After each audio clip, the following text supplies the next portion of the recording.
આ વિડીયોની અંદર આપણે જોઈએ મેટ્રિક્સ કોને કહેવાય. તો મેટ્રિક્સની ડેફિનેશનની વાત કરીએ તો મેટ્રિક્સ એટલે it is a rectangular array of m into n real numbers.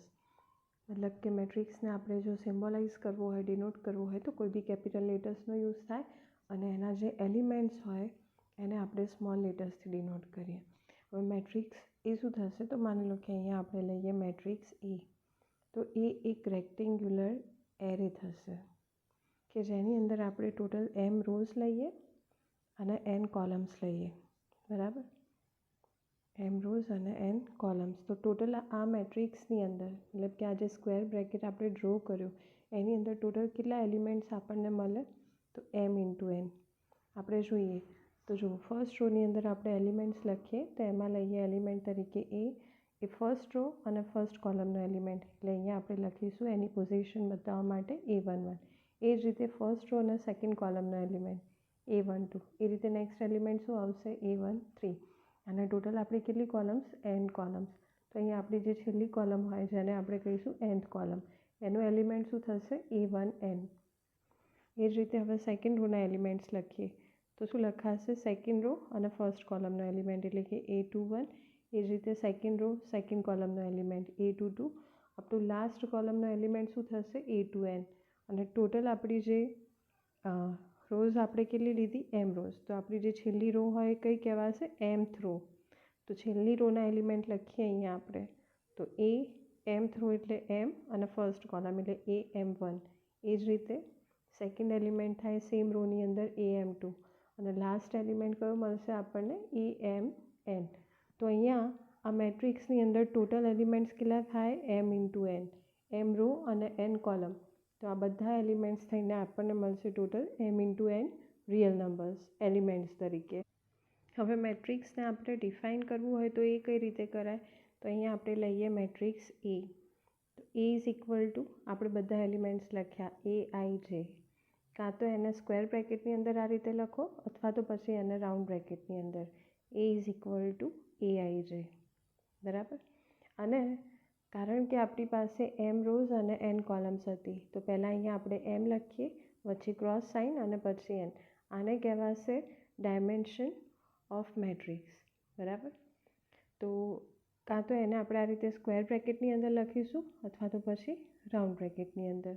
એટલે આ શું કહેવાશે, આપણું ડાયમેન્શન અથવા તો ઓર્ડર ઓફ મેટ્રિક્સ. અને ટોટલ એની અંદર કેટલા હશે, m રોઝ n કોલમ્સ થઈને એના એલિમેન્ટ્સ થાય m into n real numbers. For example અહીંયા આપણે લઈએ મેટ્રિક્સ તરીકે matrix A is equal two, એમાં એલિમેન્ટ્સ લઈએ 1 -2 0 -3 4 5. તો આ એક મેટ્રિક્સ આપણે લીધો અને આપણે જોઈ ગયા કે મેટ્રિક્સની અંદર ડિટર્મિનન્ટની જેમ કમ્પલસરી નથી કે નંબર ઓફ રોઝ અને નંબર ઓફ કોલમ્સ ઇક્વલ થવી જોઈએ. તો અહીંયા આપણી રો કેટલી, આડી હોય એને રો કહેવાય અને ઊભી હોય એને કોલમ. તો ટોટલ અહીંયા આપણે 2 રો લીધી, તો પહેલાં રો લખાશે અને પછી ટોટલ કોલમ્સ કેટલી થશે, 3. તો અહીંયા થશે મેટ્રિક્સનો ઓર્ડર 2/3. હવે એની ડેફિનેશન જોઈએ. મેટ્રિક્સમાં બીજી ઘણી બધી ડેફિનેશન આવશે તો 1 બાય 1 આપણે ડેફિનેશન જોઈએ. તો એમાં સ્ક્વેર મેટ્રિક્સ કોને કહેવાય, તો જો આપણને કોઈ મેટ્રિક્સ એ આપેલો હોય, મેટ્રિક્સ એની અંદર જો નંબર ઓફ રોઝ અને નંબર ઓફ કોલમ્સ બંને ઇક્વલ થતી હોય, મતલબ કે ઇક્વલ આપેલી હોય, is equal two number of columns. તો એવો જે મેટ્રિક્સ હોય એને કહેવાશે સ્ક્વેર મેટ્રિક્સ. તો અહીંયા આપણે મેટ્રિક્સ એક્ઝામ્પલ તરીકે લઈએ. For example matrix is equal to 2/2નો લઈએ 1 2 3 4, બરાબર. જેની અંદર 2 રોઝ અને 2 કોલમ્સ આપી એટલે આનો ઓર્ડર કેટલો થાય, 2/2. અથવા તો એ જ રીતે આપણે બીજો લઈએ કે જેની અંદર 3 રોઝ અને 3 કોલમ્સ હોય. તો બીજો મેટ્રિક્સ લઈએ બીની અંદર લઈએ આપણે 0 1 -3 2 -4 5 5 5 6. તો આની અંદર ટોટલ કેટલી રો, 3 રો અને 3 કોલમ. તો આનો ઓર્ડર શું થશે, 3/3. એટલે કે જે મેટ્રિક્સની અંદર નંબર ઓફ રોઝ અને નંબર ઓફ કોલમ્સ બંને કેવી આપેલી હોય, ઇક્વલ આપેલી હોય, એને કહેવાશે સ્ક્વેર મેટ્રિક્સ. એ જ રીતે જોઈએ next definition, principal diagonal of matrix. તો પ્રિન્સિપલ ડાયાગોનલ માટે મેટ્રિક્સ કેવો હોવો જોઈએ, સ્ક્વેર મેટ્રિક્સ. પહેલાં તો આપણે જે મેટ્રિક્સ લઈએ તો અહીંયા કોઈ મેટ્રિક્સ એ લઈએ of order n cross n.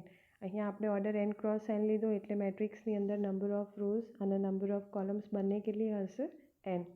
તો n હવે એ સ્ક્વેર મેટ્રિક્સની અંદર જે પોઝિશન લઈએ આપણે A11 A22 up two ANN, આ જે પોઝિશન ઉપરના જે એલિમેન્ટ્સ હશે એને શું કહેવાશે પ્રિન્સિપલ ડાયગોનલ અથવા તો મેઇન ડાયગોનલ. ફોર એક્ઝામ્પલ અહીંયા આપણે લઈએ આ રીતે 2x2નો એક મેટ્રિક્સ લીધો આપણે, તો એમાં જે આ ડાયગોનલ આપ્યું આ બંને ડાયગોનલ થશે, એક આ ડાયગોનલ અને આ, પણ આને કહેવાશે પ્રિન્સિપલ અથવા તો મેઇન ડાયગોનલ અને આ જે છે એને કહેવાશે સેકન્ડરી ડાયગોનલ. તો હાલ આપણે કોની વાત કરીએ પ્રિન્સિપલ ડાયગોનલ એટલે કે આની વાત કરીએ.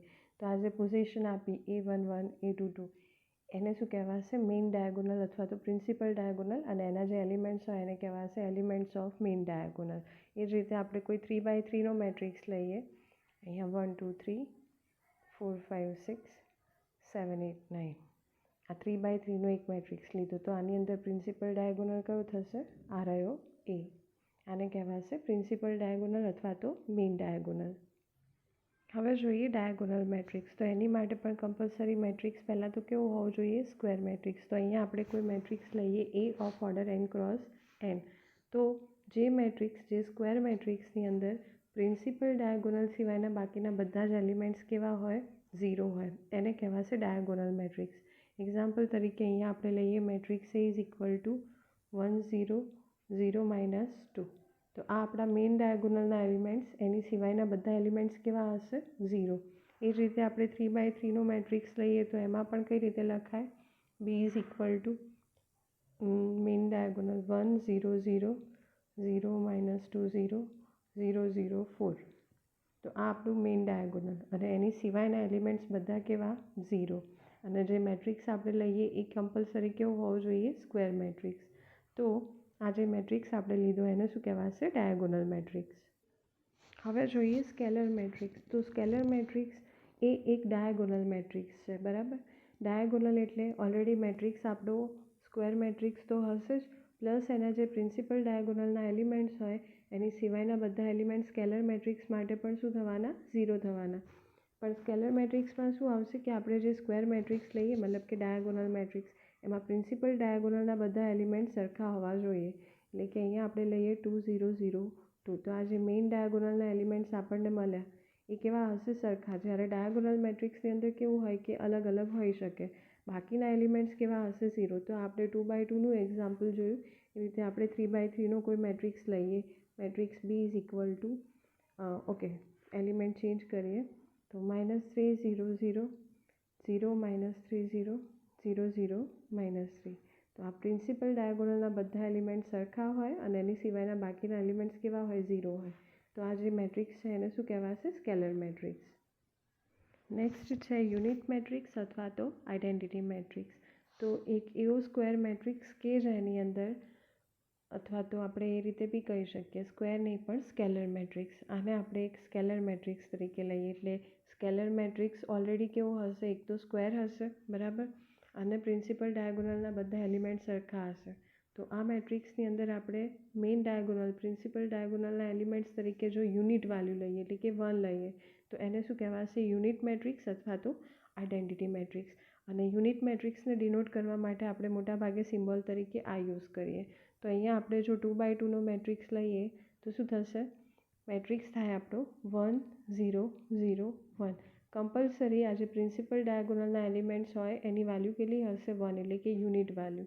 એ જ રીતે 3x3નો આપણે મેટ્રિક્સ લઈએ તો એમાં પણ શું થશે મેઇન ડાયગોનલના એલિમેન્ટ્સ બધા કેવા હશે 1 1 1 અને એની સિવાયના બાકીના એલિમેન્ટ શું થશે 0 0 0. તો 1 0 0 0 1 0 0 0 1. આ થયો 3x3નો આઇડેન્ટિટી મેટ્રિક્સ અથવા તો યુનિટ મેટ્રિક્સ. નેક્સ્ટ છે ઝીરો મેટ્રિક્સ અથવા એને કહેવાશે નલ મેટ્રિક્સ. હવે આ જે મેટ્રિક્સ આપણે લઈએ એની અંદર મેટ્રિક્સ આપણો સ્ક્વેર મેટ્રિક્સ હોવું કમ્પલસરી નથી. નામ પરથી ખ્યાલ આવે કે ઝીરો મેટ્રિક્સની અંદર એના બધા જ એલિમેન્ટ્સ કેવા હશે 0, એટલે કે એની જે વેલ્યુ હશે કેવી હશે 0. અને આપણે ઝીરો મેટ્રિક્સને ડિનોટ પણ શેનાથી કરીએ 0થી કરીએ. તો માની લો કે અહીંયા આપણે કોઈ મેટ્રિક્સ લઈએ zero matrix of order 3x2, તો આની અંદર નંબર ઓફ રોઝ કેટલી 3 અને નંબર ઓફ કોલમ્સ 2 અને બધા એલિમેન્ટ તરીકે આપણે વેલ્યુ કેટલી મૂકીશું 0. તો આ થાય આપણો zero matrix of order 3x2. 2. આ રીતે તમે કોઈ બી એક્ઝામ્પલ આપી શકો. નેક્સ્ટ છે સિંગ્યુલર મેટ્રિક્સ. તો અગેન આપણે હવે લઈશું સ્ક્વેર મેટ્રિક્સ પાછો. તો જો કોઈ આપણને સ્ક્વેર મેટ્રિક્સ એ આપેલો હોય of order n cross n અને આ મેટ્રિક્સ માટે આપણે એનું ડિટર્મિનન્ટ લઈએ. આગળ આપણે ડિટર્મિનન્ટ જોઈ ગયા. જો તમને ખ્યાલ ના હોય તો આગળનો વિડીયો રિફર કરી શકો. પણ જ્યારે આપણે મેટ્રિક્સને ડિટર્મિનન્ટમાં કન્વર્ટ કરીએ તો એ વખતે એને થોડું અલગ રીતે સિમ્બોલાઇઝ કરીશું. તો મેટ્રિક્સના ડિટર્મિનન્ટને કઈ રીતે લખાશે તો ડિટર્મિનન્ટ એ જ, પણ એની આજુબાજુ શું લખાશે? Vertical line. એટલે આ શું થયો? મેટ્રિક્સ એનો ડિટર્મિનન્ટ. બરાબર. તો જો આ ડિટર્મિનન્ટની વેલ્યુ જે બી મેટ્રિક્સ આપેલો હોય એલિમેન્ટ્સ આની અંદર સેમ લખાશે, ખાલી જે આપણે મેટ્રિક્સની અંદર આ રીતે સિમ્બોલ યુઝ કરીએ એની જગ્યાએ ડિટર્મિનન્ટમાં શું આવશે? 2 વર્ટિકલ લાઇન વચ્ચે એના એ જ એલિમેન્ટ્સ જે બી આપણે લઈએ. બરાબર. તો આ થઈ ગયું મેટ્રિક્સનો ડિટર્મિનન્ટ. હવે જો આ ડિટર્મિનન્ટની વેલ્યુ કેવી હોય? 0 હોય. ડિટર્મિનન્ટની વેલ્યુ કઈ રીતે મળે એ બી આપણે જોઈ ગયા. જો ડિટર્મિનન્ટની વેલ્યુ 0 મળતી હોય તો આપેલો જે મેટ્રિક્સ હોય જે આપણે લીધો હોય એને કેવું કહેવાશે? Singular matrix. તો કોઈ સ્ક્વેર મેટ્રિક્સ જેનો ઓર્ડર n હોય એની માટે જો આપણે એના ડિટર્મિનન્ટની વેલ્યુ ફાઇન્ડ કરીએ અને એ વેલ્યુ 0 મળતી હોય તો આપેલો જે મેટ્રિક્સ હોય એને કહેવાશે સિંગ્યુલર મેટ્રિક્સ. અને સિંગ્યુલરનું ઓપોઝિટ નોન સિંગ્યુલર મેટ્રિક્સ. તો અગેન કોઈ મેટ્રિક્સ લઈએ આપણે, એ matrix A of order n cross n. પણ જો હવે આ મેટ્રિક્સના ડિટર્મિનન્ટની વેલ્યુ જો આપણને નોન ઝીરો મળતી હોય એટલે કે નોટ ઇક્વલ ટુ 0 મળતી હોય તો આપેલો જે મેટ્રિક્સ હોય એને શું કહેવાશે? Non singular matrix. For example અહીંયા આપણે મેટ્રિક્સ એ તરીકે લઈએ, એ ઇઝ ઇક્વલ ટુ 1 2 0 3. આ 2x2નો એક મેટ્રિક્સ લીધો આપણે. હવે એના ડિટર્મિનન્ટની વેલ્યુ ફાઇન્ડ કરીએ તો determinant of A is equal two determinant of 1 2 0 3. શું થશે? પહેલાં મેઇન ડાયગોનલના એલિમેન્ટ્સનું મલ્ટિપ્લિકેશન એટલે કે 1 × 3, વચ્ચે આવશે માઇનસ સાઇન એના સિમ્બોલ પ્રમાણે, પછી સેકન્ડરી ડાયગોનલના એલિમેન્ટ્સનું મલ્ટિપ્લિકેશન. તો 2 × 0. તો 3 - 0 ઇઝ ઇક્વલ ટુ 3. અને આની વેલ્યુ કેવી થાય? Not equal to 0. તો આ જે મેટ્રિક્સ આપણે લીધો એને શું કહેવાશે? Non singular matrix. નેક્સ્ટ છે રો મેટ્રિક્સ અને કોલમ મેટ્રિક્સ. તો નામ પરથી ખ્યાલ આવી જાય કે એવો મેટ્રિક્સ કે જેની અંદર એક જ રો એટલે કે સિંગલ રો આપેલી હોય અને મલ્ટિપલ કોલમ્સ આપેલી હોય. તો અહીંયા આપણે લઈએ 1 - 2 3. કેટલી રો? એક રો. અને કોલમ કેટલી? 1 2 અને 3. તો જે મેટ્રિક્સની અંદર સિંગલ રો અને મલ્ટિપલ કોલમ્સ હોય એને શું કહેવાશે? Row matrix. અને એનું ઓપોઝિટ કે જ્યાં આપણને સિંગલ કોલમ અને મલ્ટિપલ રોઝ આપેલી હોય તો એને કહેવાય કોલમ મેટ્રિક્સ. તો અહીંયા આપણે લઈ લઈએ 0 - 1 3. તો અહીંયા આપણને 3 રો આપી, આનો ઓર્ડર થાય 3, અને સિંગલ કોલમ આપી 3/1. તો આને શું કહેવાશે? Column matrix. એના પછી જોઈએ અપર ટ્રાયેંગ્યુલર મેટ્રિક્સ. તો અગેન આપણે કોઈ સ્ક્વેર મેટ્રિક્સ લઈએ, A of order n cross n. હવે આ મેટ્રિક્સની અંદર જો પ્રિન્સિપલ ડાયગોનલની નીચેના બધા એલિમેન્ટ્સ કેવા હોય? 0 હોય. તો ઉપરની બાજુ એક ટ્રાયેંગલ બને ઉપરની સાઈડ, એટલા માટે એને શું કહેવાશે? Upper triangular matrix. એક્ઝામ્પલથી સમજીએ તો અહીંયા આ રીતે 3/3નો આપણે કોઈ મેટ્રિક્સ લઈએ, માની લો કે 2 4 5. બરાબર. ધેન 0 -3 2 0 0 1. તો આ આપણો જે પ્રિન્સિપલ ડાયગોનલ છે એની નીચેના બધા એલિમેન્ટ કેવા લેવાના? 0. તો ઉપરની બાજુ શું બનશે? એક ટ્રાયેંગલ શેપ બને આ રીતે. અને એટલા માટે એને શું કહેવાય? Upper triangular matrix. એ જ રીતે એનું ઓપોઝિટ લોઅર ટ્રાયેંગ્યુલર મેટ્રિક્સ. તો અગેન આપણે કોઈ સ્ક્વેર મેટ્રિક્સ એ લઈએ of order n cross n. હવે આની અંદર પ્રિન્સિપલ ડાયગોનલની ઉપરના બધા એલિમેન્ટ્સ કેવા હોય? 0. તો નીચેની બાજુ શું બનશે? એક ટ્રાયેંગલ. ફરીથી એક્ઝામ્પલથી સમજીએ તો જો 1 0 0 2 3 0 4 5 6. તો આ આપણો મેઇન ડાયગોનલ અને એની ઉપરના બધા એલિમેન્ટ્સ 0. એટલે નીચેની બાજુ શું બને? એક ટ્રાયેંગલ બને, અને એટલા માટે એને કહેવાશે લોઅર ટ્રાયેંગ્યુલર મેટ્રિક્સ. હવે જોઈએ ટ્રાન્સપોઝ ઓફ અ મેટ્રિક્સ. તો આની અંદર આપણે કોઈ બી ઓર્ડરનો મેટ્રિક્સ લઈશું. અહીંયા આપણો મેટ્રિક્સ સ્ક્વેર મેટ્રિક્સ હોવું કમ્પલસરી નથી. તો અહીંયા આપણે કોઈ મેટ્રિક્સ લઈએ, A of order m cross n. તો એની બધી જ રોઝને આપણે એની કોરસ્પોન્ડિંગ કોલમની અંદર કન્વર્ટ કરીએ તો એ મેટ્રિક્સને શું કહેવાશે? આપેલા મેટ્રિક્સનો ટ્રાન્સપોઝ. એને આપણે ડિનોટ કરીએ આ રીતે, એ ઉપર પાવર તરીકે ટી. પણ આને રીડ કઈ રીતે કરાય? ટ્રાન્સપોઝ ઓફ મેટ્રિક્સ એ અથવા તો પછી એ ડેશ, બંનેમાંથી કોઈ બી સિમ્બોલ ટ્રાન્સપોઝ માટે યુઝ થાય. તો હવે આપણે એક્ઝામ્પલ જોઈએ. તો અહીંયા આપણે એક્ઝામ્પલ તરીકે લઈએ matrix A is equal two 1 2 4 0 3 -5 આ આપણે લીધો 2/3નો એક મેટ્રિક્સ. હવે એનો ટ્રાન્સપોઝ લઈએ તો એમાં જે પહેલી રો હોય એ પહેલી કોલમ તરીકે લખાશે. તો ફર્સ્ટ કોલમ શું થાય 2 1 2 4 અને આ જે સેકન્ડ રો આપી એને આપણે સેકન્ડ કોલમ તરીકે લખીશું. એટલે જે રોના એલિમેન્ટ્સ હોય એની કોરસ્પોન્ડિંગ કોલમની અંદર કન્વર્ટ થઈ જાય. તો આને કહેવાશે ટ્રાન્સપોઝ ઓફ મેટ્રિક્સ એ. બાકીની ડેફિનેશન્સ આપણે નેક્સ્ટ વિડીયોમાં જોઈએ.